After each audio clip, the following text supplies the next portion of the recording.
Hello there, you are looking at a Strymon Big Sky. You probably knew that because of the big letters and because everybody's seen this by now, but I wanted to go through it. I'm not going to go through all of the millions of sounds and what they do. There's a lot of really good clips out there for that, hearing what all the noise of the pedal does. I'd rather kind of go through usefully just kind of how to use it and basically what you can find in terms of features and such.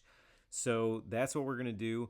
Um, Obviously, there's a bunch of different sounds and modes. We're going to hang out on plate mode. I just overrode one of the existing presets and left everything pretty neutral to kind of let you hear what it sounds like and basically what you can do to most presets. There's exceptions inside the parameters, but we'll get to that in a second. The basic controls in terms of banks are the same as the timeline, which you're probably familiar with. You can hold two buttons to bank up and down, and then there's three presets per bank. There are 100 banks times three presets. That's 300 potential presets you can get, which is a lot that you can program in. You can also use the Strymon Preset Librarian. It's some computer software that you can manage your patches. Makes it really easy to load and save patches out, especially useful for creating playlists and such. I work at a church, and so creating playlists for every Sunday sets in it is really easy once you've got your patches made. So that interface is via MIDI in the back here. So presets are a big reason that a lot of people would buy this pedal or want it or be interested in it. I was definitely in that camp and being able to manage things. Also, you can't see everything on the back, but there are stereo ins and outs here. So you can run the pedal in stereo and you get a lot of extra sonic possibilities. There will probably be a video on that coming in the future, as I am quite passionate about stereo guitars. But that's for another time. There's also an expression input where the timeline kind of lets you do a feedback loop or stereo in and out type thing. This one has a switch on it that's called a cab filter, which is kind of interesting. I actually use this pretty much on a weekly basis, where if you plug into headphones or something instead of an amp, if you've ever plugged your pedal board into headphones, you know it pretty much sounds like garbage every time. It's just the way it is. But this cab filter, if you flick that on, that switch on, then when you're listening through headphones, it makes it a lot less garbagey. I can say that from experience. It's still not going to sound like your amp, but it sounds way more like an amp realistically than without having one on there. So it kind of changes some of the high frequencies and the mids and whatever, and definitely makes it sound vastly improved, especially with other pedals and overdrives. So it's tolerable for me to practice with headphones, which is awesome. So totally recommend it for that reason. But let's go through the features. We are on the plate mode. So that's, like I said, that's kind of where we're going to hang out and look at kind of some of the different sounds of plate. Plate's just well, whatever. I like plate. Let's just leave it at that. So Nash T57 into the Morgan RC85. RC85, that's not a thing. RCA 35. And clean sounds like this. And so we'll engage this. The light's going to be yellow because I've overridden the presets for whatever King Dome, I think it's called.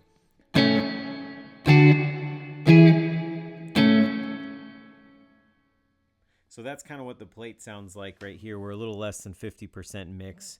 None of this other stuff is happening. So first, decay, that's common to all settings. It's just, you can watch the display change. It's just how many seconds it delays for or hangs out for before it goes away. So if we triple it up to 6 seconds, that's going to camp there for quite some time before it fades out. It will actually go all the way. Oops, what am I doing? It'll actually go all the way to 20, which is crazy. That's a really long time. Just kind of, does its thing. So we'll back that off to something like 6 or 7 was pretty good. So we'll hang there for the rest of the time. Pre-delay is basically a parameter that lets you choose kind of how long before the wet effect kicks in. You can hear that best when it's cranked, but it's cool that you can kind of set the level of it as well. So right now, the reverb happens right away as soon as you engage. We're actually going to back this off. I lied. So if you crank the pre-delay up, then what happens is you'll notice like a countable second or something before you hear any reverb. It's almost creepy. And so what this can be useful for a lot of times is not muddying up what's going on, but still adding ambience behind what you're playing.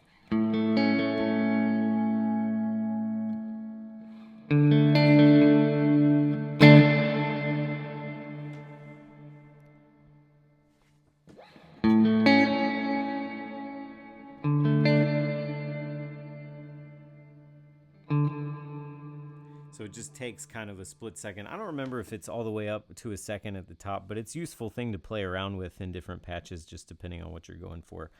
Tone is self-explanatory. You can get where your tone is really bright, kind of a really crispy room, versus down here it's more. And again, these are the ones that are common to everything. Mix right here, as I'm sorry, I skipped mix. 3 o'clock is about 50-50 dry and wet signal. As with most Strymons, it does go to 100% wet, to where all you're getting is your wet signal.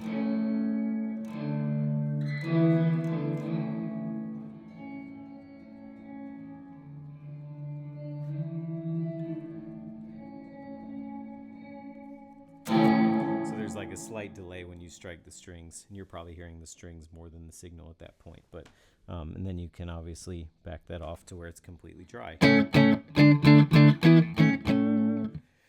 Okay, so those are kind of the common parameters to every patch, and then it sort of changes from there. These two are assignable knobs, so anything in the parameters menu you can assign to those knobs and get quick access to them. So one of the reasons I picked plate is because it's only got two main parameters. One is the low end that's in the signal, and then one is the size of the room, large or small.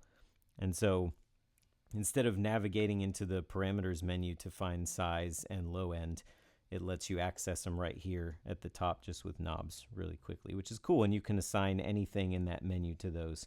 So really quickly you can change from small to large, which is cool. And then you can reduce the amount of low end in the signal as well. Let's do that. Versus a ton.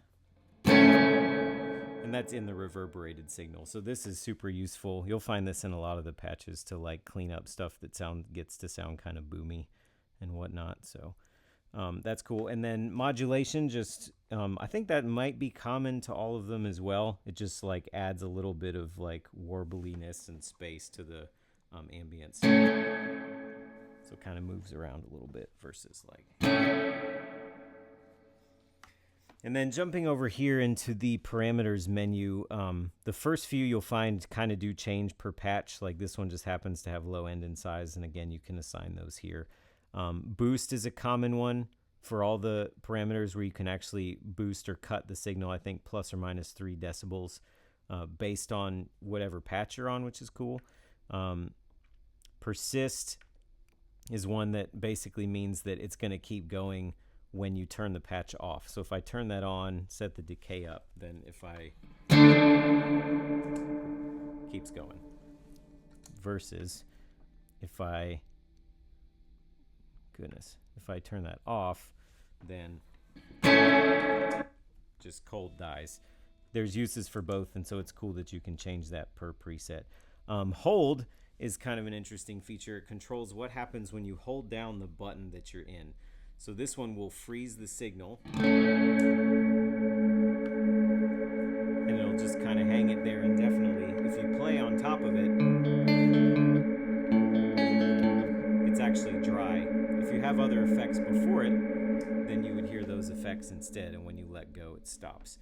The other mode for this is called infinite, which will just let everything you play adds to it. So it can get kind of crazy pretty fast, but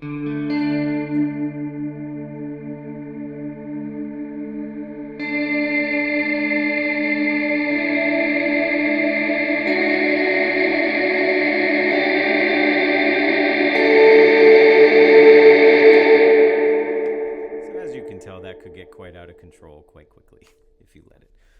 But that's definitely cool stuff to be able to do. And then obviously you can name the preset whatever you want. And then expression, if you have one connected, you can turn it on or off, and you can set what it controls. And this is per patch, which is crazy. So if you have an expression pedal, and let's say you can assign any parameter to it literally, which is crazy. So let's say on the one, like when you go in here, it'll ask you for heel and toe, like when your expression pedal's down and up, or at minimum and maximum, basically. So you could say, hey, when I have the expression pedal off, let's turn the mix basically off.